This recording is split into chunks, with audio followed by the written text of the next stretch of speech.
Professor Nanjundaswamy powerful ಆಗಿದ್ದರು. ನಾನು ಮೈಸೂರು ಜಿಲ್ಲೆ ಜನರಲ್ ಸೆಕ್ರೆಟರಿ ಆಗಿದ್ದೆ, ರಂಗನಾಥ್ ಅಧ್ಯಕ್ಷರಾಗಿದ್ದರು. ಆಗ ನನ್ನನ್ನು ಕರೆದಿದ್ರು ಗುಂಡೂರಾಯರು. ರೈತ ಸಂಘದ ವಿಧಾನಸೌಧದ ಕಾನ್ಫರೆನ್ಸ್ ಹಾಲ್ ಇದೆಯಲ್ಲ, ಅಲ್ಲಿ ಮೀಟಿಂಗು. ನಂಜುಂಡಸ್ವಾಮಿ ಅವರು ಹೇಳಿದ್ರು, ಆಗ ಚೀಫ್ ಸೆಕ್ರೆಟರಿ ಯಾರೋ ಇದ್ದರು ಅನ್ನೋಕ್ಕೆ ಕಾಣಿಸುತ್ತೆ, ಮರ್ತುಬಿಟ್ಟಿದ್ದೀನಿ ನಾನು. ನರಸಿಂಹರಾಯ್ ಗುಂಡೂರಾಯರಿಗೆ ಇವ್ರು ಹೇಳಿದ್ದು ನಂಜುಂಡಸ್ವಾಮಿ ನೋಡಿ, ನಂಜುಂಡಸ್ವಾಮಿ ಗುಂಡೂರಾಯರೇ ಮೊದಲನೇ ಕೂಲಿ ಇದ್ದಾರಲ್ಲ ಅವ್ರು ಕಳಿಸ್ಬಿಡಿ ಅಂತಂತಂದ್ರು. ಗುಂಡೂರಾಯರು ಆಮೇಲೆ ಸಮಾಧಾನ ಹೇಳಿ ಉಳ್ಕೊಂಡ್ರು ಅಂತ ಇಟ್ಕೊಂಡ ನರಸಿಂಹರಾಯರು ಉಳಿದ್ರು ಅಲ್ಲಿ ಮೀಟಿಂಗ್ನಲ್ಲಿ. ಆ ಮೀಟಿಂಗ್ನಲ್ಲಿ ಅವ್ರು ಹೇಳಿದ್ದು ಅವತ್ತು ಏನಂತ ಹೇಳಿದ್ರು ಅಂತಂದರೆ, ನಿಮ್ಮ ಚೀಫ್ ಸೆಕ್ರೆಟರಿ ಇದ್ದಾರಲ್ಲ ಅವರು ಮೊದಲನೇ ಕೂಲಿ, ಅವ್ರನ್ನ ನಾನು ಹೇಳಿದ್ದಲ್ಲ, ನಂಜುಂಡಸ್ವಾಮಿ ಹೇಳಿದ್ದು, ಪ್ರೊಫೆಸರ್ ನಂಜುಂಡಸ್ವಾಮಿ ಹೇಳಿದ್ದು ಅಂತ ನಾನು ಇನ್ನೂ ಜ್ಞಾಪಕ ಇದೆ. ಬಹುಶಃ 80ನೇ ಇಸ್ವಿ ಇರಬೇಕು ಅಥವಾ 81ನೇ ಇಸ್ವಿ ಇರಬೇಕು ನನಗೆ ಕಾಣಿಸುತ್ತೆ. ನಾನು ಸರಿಯಾಗಿ ಜ್ಞಾಪಕ ಮರ್ತ್ಬಿಟ್ಟಿದ್ದೀನಿ. 80 or 81 ಇದರಲ್ಲಿ ಈ ವಯಸ್ಸು ಇರಬೇಕು. ಅವತ್ತೇ ಗುಂಡೂರಾಯರು ನೋಡಿದ್ದು ನಾನು ಮೊದಲನೇ ಬಾರಿಗೆ. ನಾನು ಅಷ್ಟೊತ್ತಿಗೆ ತಾಲೂಕಾ ಬೋರ್ಡ್ ಮೆಂಬರ್ ಆಗಿದ್ದೆ. 78ನೇ ಇಸ್ವಿನಲ್ಲಿ ತಾಲೂಕಾ ಬೋರ್ಡ್ ಮೆಂಬರ್ ಆಗಿದ್ದೆ. ಅವತ್ತು ಗುಂಡೂರಾಯರು ನೋಡಿದೆ. ಗುಂಡೂರಾಯರು ರೈತ ಸಂಘದ ಡಿಮ್ಯಾಂಡ್ಗಳನ್ನೆಲ್ಲ ಕೇಳಿದ ಮೇಲೆ ನಾವೆಲ್ಲ ಮಾಡಿಕೊಡ್ತೀವಿ, ಕೆಲವೆಲ್ಲ ಡಿಮ್ಯಾಂಡ್ಗಳನ್ನೆಲ್ಲ ಈಡೇರಿಸ್ತೀನಿ ಅಂತ ಎಲ್ಲ ಹೇಳಿದ್ರು. ಒಂದು ಏನಪ್ಪ ಅಂತಂದರೆ, ಗುಂಡೂರಾಯರು ಒಬ್ಬ ದಕ್ಷ ಆಡಳಿತಗಾರರಾಗಿದ್ದರು ಅನ್ನೋದನ್ನು ಮರೀಲಿಕ್ಕೆ ಸಾಧ್ಯ ಇಲ್ಲ. ಅವರು ಹೇಗೆ ಚೀಫ್ ಮಿನಿಸ್ಟರ್ ಆದರು ಅನ್ನೋದು ಮುಖ್ಯ ಅಲ್ಲ, ಚೀಫ್ ಮಿನಿಸ್ಟರ್ ಆಗಿ ಜನಪರವಾಗಿ ಹೇಗೆ ಕೆಲಸ ಮಾಡಿದ್ರು ಅಂತಕ್ಕಂಥದ್ದು ಮುಖ್ಯ ಆಗ್ತದೆ. ಇವತ್ತು ಅವ್ರನ್ನ ನೆನ್ಕೊಳ್ಳಿಕ್ಕೆ ಅನೇಕ ಅವ್ರ ಕೆಲಸಗಳು ಸಾಕ್ಷಿ ಗುಡ್ಡೆಗಳಾಗಿದ್ದಾವೆ. ಅನೇಕ ಕೆಲಸಗಳು. ಬಹುಶಃ ಈ ಬಸ್ ಸ್ಟ್ಯಾಂಡ್ ಇದೆಯಲ್ಲ, ಈ ಬಸ್ ಸ್ಟ್ಯಾಂಡು ಅವ್ರ ಕಾಲದಲ್ಲಿ ಆದದ್ದು. ಮೈಸೂರಿನ ಕಲಾಮಂದಿರ ನಿರ್ಮಾಣ ಆದದ್ದು ಅವ್ರ ಕಾಲದಲ್ಲೇ.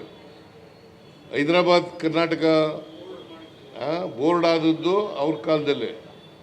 ಇಂಥ ಆಮೇಲೆ ಶಿಕ್ಷಣಕ್ಕೆ ಹೆಚ್ಚು ಒತ್ತನ್ನು ಕೊಟ್ಟಿದ್ದರು. ಅನೇಕ ಕಡೆಗಳಲ್ಲಿ ಮೆಡಿಕಲ್ ಕಾಲೇಜ್ಗಳಾಗಲಿಕ್ಕೆ ಇನ್ನಾಗಲಿಕ್ಕೆ ಗುಂಡೂರಾಯರೇ ಕಾರಣ ಅಂತಕ್ಕಂಥದ್ದನ್ನು ನಾನು ಈ ಸಂದರ್ಭದಲ್ಲಿ ಸ್ಮರಿಸ್ಕೊಳ್ಳಲಿಕ್ಕೆ ಬಯಸ್ತಾ ಇದ್ದೇನೆ. ಗುಂಡೂರಾಯರು ಒಂದು ಏನಪ್ಪ ಅಂತಂದರೆ, ನಾನು ಕೇಳ್ತಾ ಇದ್ದದ್ದು, ನನಗೆ ಗೊತ್ತಿಲ್ಲ, ಯಾಕೆ ನಾನು MLA ಆಗಿರಲಿಲ್ವಲ್ಲ, ಕೇಳ್ತಾ ಇದ್ದದ್ದು ಟ್ರಾನ್ಸ್ಫರ್ಗಳಲ್ಲಿ ಭಾಳ ಬಿಗಿಯಾಗಿದ್ದರು ಅಲ್ಲ. ಯಾವ MLAಗಳಿಗೂ ಕೂಡ ಸೊಪ್ಪಾಗ್ತಿರ್ಲಿಲ್ಲ.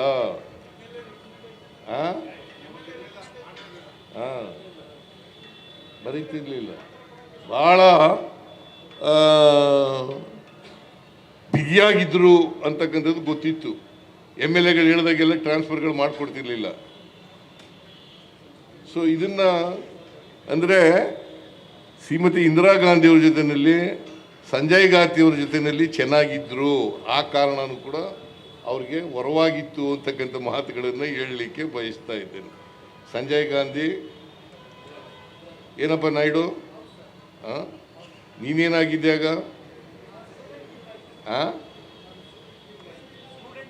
ಸ್ಟೂಡೆಂಟ್ ಲೀಡರ್ ನೀನು ಆಗ. ನೋಡು, ಭಾಳ ವರ್ಷದಿಂದ ಇದ್ದಾನೆ ಇವನು ಅಂತ ಆಯಿತು. ನನಗಿಂತ ಮೊದಲಿಂದ ಇದ್ದಾನೆ ಇವನು ಅಂತ ಆಯಿತು.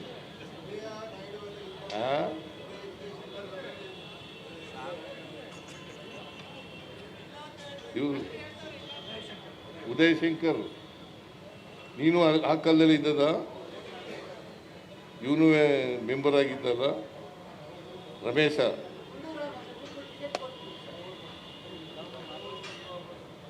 ಗುಂಡೂರಾಯರು ಅನೇಕ ಜನರನ್ನ ರಾಜಕೀಯದಲ್ಲಿ ಬೆಳೆಸಿದ್ದಾರೆ. ಬಹಳ ಜನ ಗುಂಡೂರಾಯರಿಗೆ ಜಾತಿ ಇರಲಿಲ್ಲ. ಭಾಳ ಚಿಕ್ಕ ವಯಸ್ಸಿನಲ್ಲೇ ಚೀಫ್ ಮಿನಿಸ್ಟರ್ ಆಗಿಬಿಟ್ಟಿದ್ರು. ಸೊ 44 ವರ್ಷನ 44 ವರ್ಷಕ್ಕೆ ಚೀಫ್ ಮಿನಿಸ್ಟರ್ ಆಗ್ಬಿಟ್ಟಿದ್ರು. ಕುಮಾರಸ್ವಾಮಿ ಎರಡನೇವನು, 47 ವರ್ಷಕ್ಕೆ ಆದದ್ದು. ಇವರು 44 ವರ್ಷಕ್ಕೆ ಚೀಫ್ ಮಿನಿಸ್ಟರ್ ಆಗ್ಬಿಟ್ಟಿದ್ರು. ನಾವೆಲ್ಲ 66ಕ್ಕೆ ಆದದ್ದು, 65, 66ಕ್ಕೆ ಆದದ್ದು. ನಾನು 65ನೇ ವರ್ಷಕ್ಕೆ ಚೀಫ್ ಮಿನಿಸ್ಟರ್ ಆದದ್ದು. ಇವರು 44 ವರ್ಷಕ್ಕೆ ಚೀಫ್ ಮಿನಿಸ್ಟರ್ ಆಗಿಬಿಟ್ಟಿದ್ರು. ಬಿಡಿ, ಕಾಲ ಕೂಡು ಬಂತು, ಅವರು ರಾಜಕೀಯ ಬೆಳವಣಿಗೆಗಳು ಕೂಡ ಅದೇ ರೀತಿ ಆದವು. ಹಂಗಾಗಿ ಅವರು ಚೀಫ್ ಮಿನಿಸ್ಟರ್ ಆಗಿದ್ದರು. ಚೀಫ್ ಮಿನಿಸ್ಟರ್ ಆಗಿ ಒಳ್ಳೆ ಕೆಲಸ ಮಾಡಿದ್ದಾರೆ. ಅವರ ಅವಧಿ 3 ವರ್ಷ ಇದ್ದರೂ ಕೂಡ 3 ವರ್ಷದಲ್ಲಿ ಕರ್ನಾಟಕ ರಾಜ್ಯಕ್ಕೆ ಭಾಳ ಒಳ್ಳೆಯ ಕೆಲಸಗಳನ್ನು ಮಾಡಿದ್ದಾರೆ. ಅಂಥವರ ಮೂರ್ತಿಯನ್ನು, ಪ್ರತಿಮೆಯನ್ನು, ಇದು ರೈಲ್ವೆ ಎಂಥದ್ದು, ಎಂಥ ಸರ್ಕಲ್ ಇದು,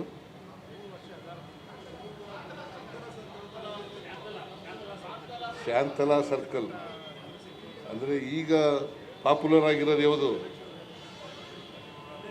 ರೈಲ್ವೆ ಸ್ಟೇಷನ್. ರೈಲ್ವೆ ಸ್ಟೇಷನ್ ಹತ್ರ ಅವ್ರ ಪ್ರತಿಮೆ ಮಾಡಿರ್ತಕ್ಕಂಥದ್ದು ಭಾಳ ಒಳ್ಳೆಯ ಕೆಲಸ.